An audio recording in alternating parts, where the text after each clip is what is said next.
안녕하세요. 예수비전 선교회 안희한 목사입니다. 제 유튜브에 댓글이 달렸는데 그 댓글 내용이 이거였어요. 온라인 예배를 드렸어요. 교회에서 이제 대면 예배를 안 드린 모양이에요. 그게 이제 온라인 예배를 드렸겠죠. 그 예배를 드리고 밖에 나왔는데 그 근처에 있는 한 성당에서 사람들이 쏟아져 나오는 모습을 본 거예요. 이게 너무 마음이 상해가지고 저한테 이렇게 댓글을 남겼더라고요. 저희 교회가 새벽 1부, 2부 예배를 드리는데 2부 예배 때 배태균 목사님이 설교를 하시더라고요.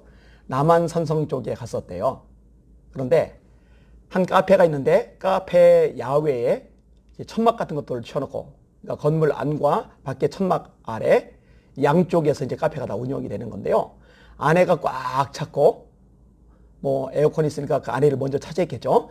그리고 공간이 모자라니까 바깥에까지 사람이 나왔는데 밖에도 꽉 찼더랍니다. 이게 현실이거든요. 근데 교회 예배만 금지되는 거예요. 예배 드리면 벌금 때린다는 거예요. 아까 교회 언론에 이혁주 대표님하고 통화를 했어요. 지난 수요일날 시청에서 직원들이 찾아왔대요. 이번 주일날도 시청에서 직원들이 찾아왔대요. 왜 예배 드리냐고 단속하러 나온 거예요. 어떤 교회는 경찰들이 들이닥쳤더라고요. 여러분, 종교의 자유는요, 헌법에 명시가 되어 있죠. 예배는 함부로 건드리면 안 되는 거죠. 그리고 확진자가 나온 교회만 폐쇄하면 되지 모든 교회 예배를 폐쇄하는 것은 바람직하지 않아요.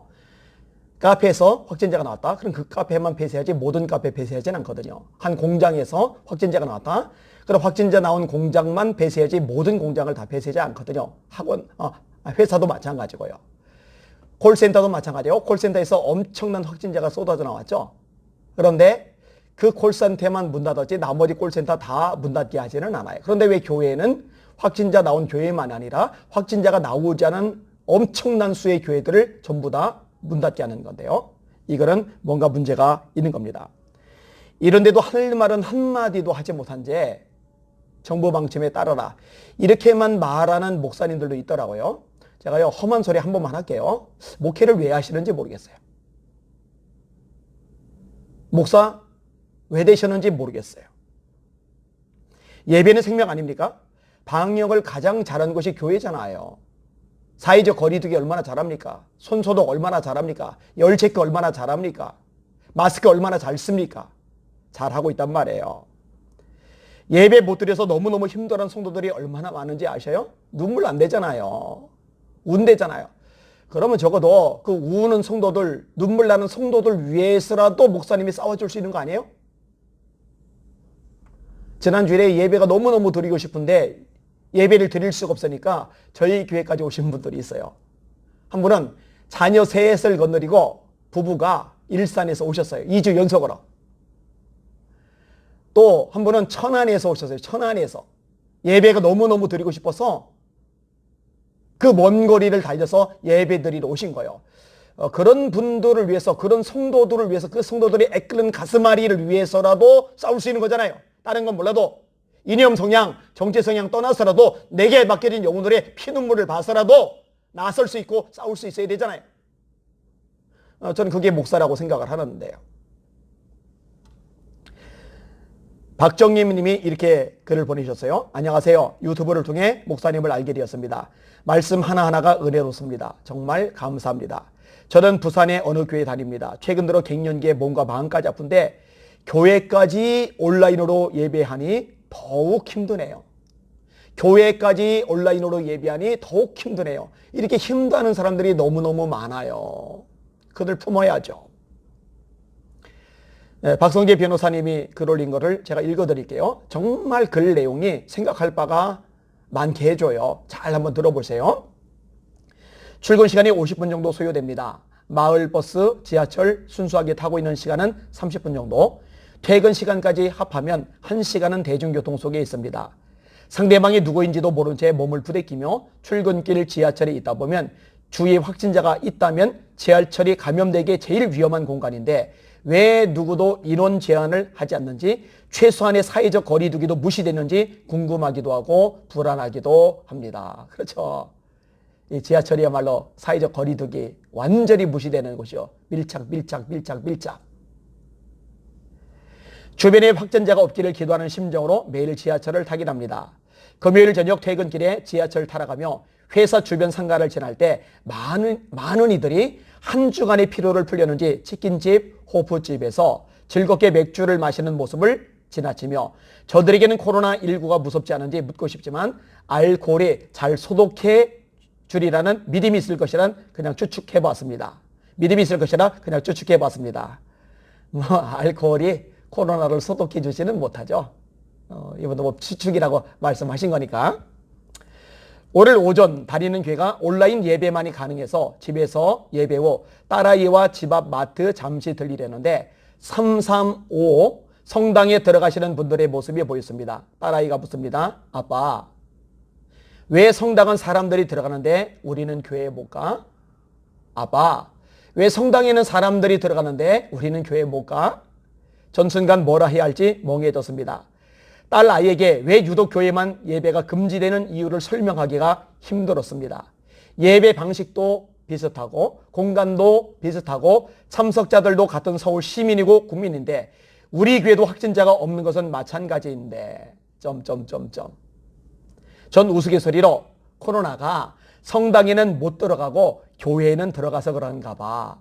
코로나가 성당에는 못 들어가고 교회에는 들어가서 그런가 봐 라며 웃을 수밖에 없었습니다.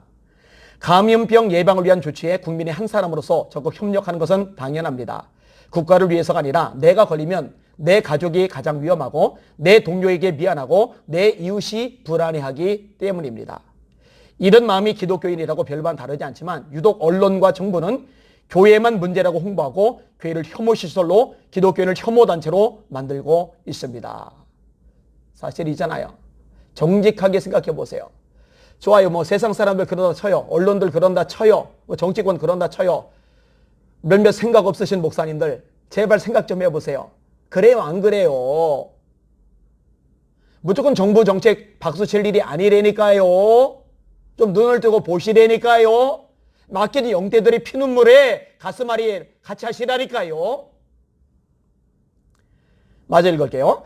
SNS에서는 특히 지역 커뮤니티를 중심으로 확진자가 나오지 않은 교회를 지역에서 떠나라고 요구하거나 성도들이 신상을 털면서 접근하지 말라는 글들이 쏟아져 나오고 모 지역에서는 실제 행동으로 옮겨 분쟁이 발생하고 있습니다. 이거 실제 상황입니다. 맘카페 신고로 경찰들 들이닥친 교회들 있죠? 실제 상황이에요. 실제 상황. 여러분, 코로나 걸린 거 이건 피해자입니다. 그런데 마치 문득병 환자라도 되는 것처럼 혐오 대상으로 만들어 버렸어요. 그리고 코로나에 걸리지 않은 확진자가 생기지 않은 교회들까지 성도들까지 목회자들까지 그렇게 몰아가요. 현실이잖아요. 정부와 언론이 지난 신천지 사태와 이태원 클럽 사태를 겪으면서 이를 경험한 바가 있음에도 이를 용인하거나 유도한 것은 아닌지 합리적 의심이 생길 수밖에 없습니다. 정부는 코로나가 누구의 잘못이라고 지목하면 당장은 비난의 화산을 다른 방향으로 돌릴 수 있을지는 모르나 지목당한 이들은 엄청난 비난으로 인한 상처와 정부와 다른 이에 대한 분노만이 내상으로 남게 됩니다. 제가 최근에 설교하면서 그래서 이 부분을 다뤘어요. 마음속에 분노가 너무 끌어올라서 이 분노에 잠식당하지 않도록 조심하라고. 왜냐면 분노에 잠식당하면 마귀가 틈타거든요. 기쁨이 사라지거든요. 기도가 막혀버리거든요. 신앙이 힘들어지거든요. 그런데요, 많은 기독교인들이 이렇게 영적으로 정서적으로 타격을 받아요. 분노가 막 끌어올라요. 그럼 목회자가 대신 나서야죠. 마저 읽을게요. 국민들을 위해 사용하라고 준 권력으로 일부 국민들에게 책임을 전가하여 자신들의 책임을 회피하려는 정부를 바라보면서 과연 누구를 위해 존재하는 정부인지 정말 그들의 우선순위에 국민이라는 존재가 있는 것인지 궁금해지는 오후입니다. 더 이상 코로나로 힘든 이 나라의 분열과 분노의 정치가 아닌 화합과 격려의 정치로 국민들의 상처받은 마음을 위로하는 정부가 되어주시길 국민의 한 사람으로 바랄 뿐입니다. 저요, 진짜 눈물이 나요. 너무너무 가슴이 아파요. 특별히 다음 세대 생각하면은요, 너무너무 힘들어요. 여러분, 교회 학교 애들, 학생들, 가뜩이나 부모들이 못 가기 위해서 교회를 못 오는데, 그나마 남아서 있는 아이들, 그 아이들조차도 예배 자체를 못 드리게 되니 자칫하면 교회를 떠날 상황이잖아요. 큰 교회들조차도 이게 다 엉망진창이 돼버렸잖아요. 이대로 계속 가봐야 어떻게 되겠어요? 울어야 돼요. 하나님 앞에 피눈물 흘리며 울부짖어야 돼요. 그리고 목소리를 내야 돼요. 그리고 필요하다면 맡긴 양떼들 뒤에 어린 심령들 뒤에 목사가 대신 총알바지라도 돼야죠. 욕이라도 먹어야죠. 비난이라도 당해야죠. 싸우기라도 해야죠. 왜? 우리에게는 양떼들이 세상 무엇보다 중요하니까.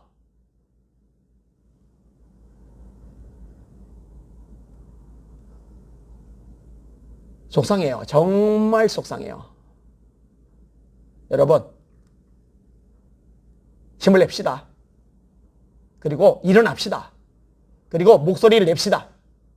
기죽지 말고 괜히 사람들 눈초리에 언론 플레이에 주눅들지 말고 하나님의 아들답게 하나님의 딸답게 일어나는 거예요. 힘을 내는 거예요.